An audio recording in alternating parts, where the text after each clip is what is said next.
What if the most powerful queen in Arabia received a letter that changed her destiny forever? Not from an emperor, not from a conqueror, but from a prophet of Allah. She possessed immense wealth, great influence, and ruled one of the greatest trade kingdoms of her era. Yet one message would force her to make the greatest decision of her life. Would she choose her throne or the truth? This story is about a queen whose search for truth changed history. You are watching Islamic Legacy History. Subscribe and share for more untold stories from Islamic history. If you're ready, let's begin.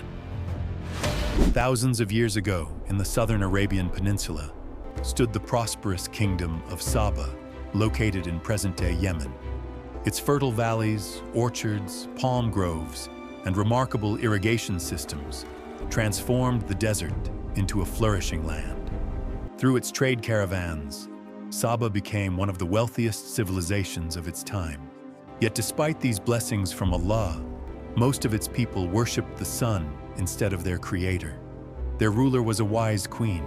Although the Qur'an does not mention her name, many classical Islamic scholars and historical traditions identify her as Bilqis. They describe her as an intelligent and capable leader whose people respected her deeply. She ruled from a magnificent throne that reflected the greatness of her kingdom. But despite her wisdom, one truth had not yet reached her heart. Far to the north ruled Prophet Sulaiman, peace be upon him, the son of Prophet Dawood, peace be upon him. Allah granted him blessings unlike any other ruler. By Allah's permission, the wind obeyed him, the jinn worked under his command, and he understood the speech of birds and animals. Yet despite possessing extraordinary authority, Sulaiman, peace be upon him, remained humble. He recognized that every blessing belonged to Allah and used his kingdom not to seek worldly glory, but to invite humanity to worship the one true God. One day, Prophet Sulaiman assembled his remarkable army of humans, jinn, and birds.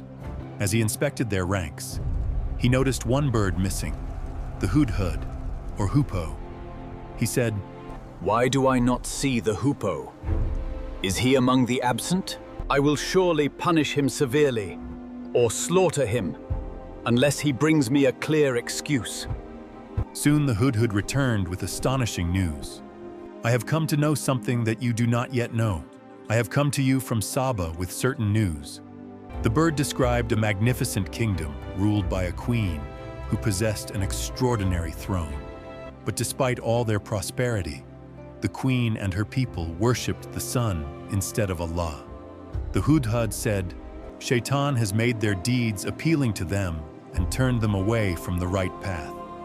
Recognizing the seriousness of the report, Prophet Sulaiman did not rush to conclusions. Instead, he chose wisdom. He handed the Hudhud a letter and instructed, "Take this letter of mine and deliver it to them. Then turn away from them and see how they respond." The little bird flew across mountains and deserts until it reached the royal palace of Saba. When Queen Bilqis received the letter, she gathered her advisors and announced, "O chiefs, indeed, a noble letter has been delivered to me. She then read its contents. Indeed, it is from Sulaiman. In the name of Allah, the most compassionate, the most merciful. Do not exalt yourselves against me, but come to me in submission to Allah." The room fell silent. This was unlike the letters of worldly kings. It contained neither greed nor pride, but an invitation to worship Allah alone. Her advisors assured her of Saba's military strength and declared they were ready for war if she commanded it. But Bilqis responded with remarkable wisdom. Indeed, when kings enter a city, they ruin it and make the honored among its people humiliated. She understood the terrible cost of war. Rather than allowing pride to determine her decision, she proposed a test. I will send them a gift and see how the messengers return. If Sulaiman accepted riches, perhaps he was simply another king. If he rejected them, then his mission was something far greater. The finest treasures of Saba were prepared and carried to Prophet Sulaiman's court. When the gifts were presented, the Prophet calmly replied, Do you provide me with wealth? What Allah has given me is far better than what He has given you. Rather, it is you who rejoice in your gift. He had no desire for gold or worldly treasures. His mission was to guide people toward Allah. He then instructed the delegation to return with a warning. We will certainly come against them with forces they cannot resist, and we will drive them out in humiliation if they continue to reject the truth. When the envoys returned, they described everything they had witnessed. Bilqis realized she was not dealing with an ordinary ruler. Only a prophet could reject the wealth that kingdoms fought to possess. The letter, the message, the rejection of riches, the unwavering confidence. Together they revealed the truth. Instead of preparing her army, Bilqis prepared for a journey, not toward war, but toward guidance. As she traveled, Prophet Sulaiman addressed his court. O assembly, which of you can bring me her throne before they come to me in submission? An Ifrit from among the jinn replied. I can bring it before you rise from your place. Then another man, described in the Qur'an only as one who had knowledge of the book, said, I will bring it before your glance returns. By Allah's permission, the throne appeared instantly before Prophet Sulaiman. Seeing this miracle, he did not boast. Instead, he said, This is by the grace of my Lord, to test me whether I am grateful or ungrateful. Whoever is grateful, it is only for his own benefit. His gratitude revealed the character of a true prophet. He then ordered that Bilqis's throne be altered slightly before her arrival. When she entered and was shown the throne, she was asked, Is your throne like this? She examined it carefully before replying. It appears to be the same. Her cautious answer reflected both intelligence and honesty. Then came the final lesson.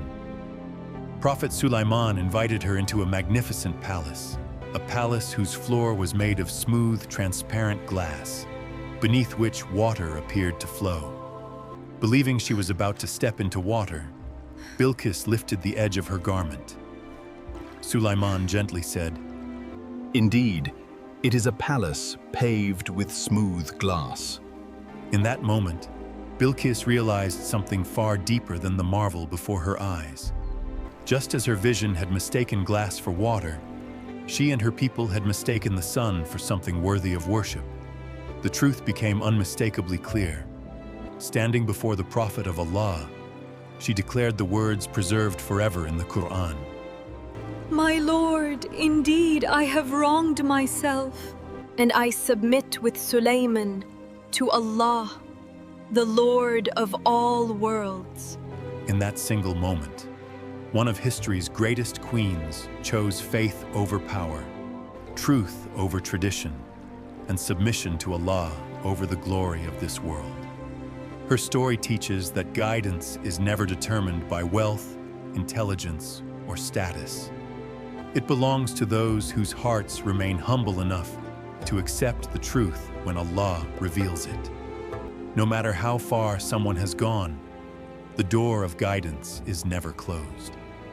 If Allah guided the queen of one of the greatest kingdoms of her time, then no heart is beyond His guidance. He can guide any heart that sincerely seeks Him. May Allah guide our hearts to the truth, keep us steadfast upon it, and allow us to meet Him as sincere believers.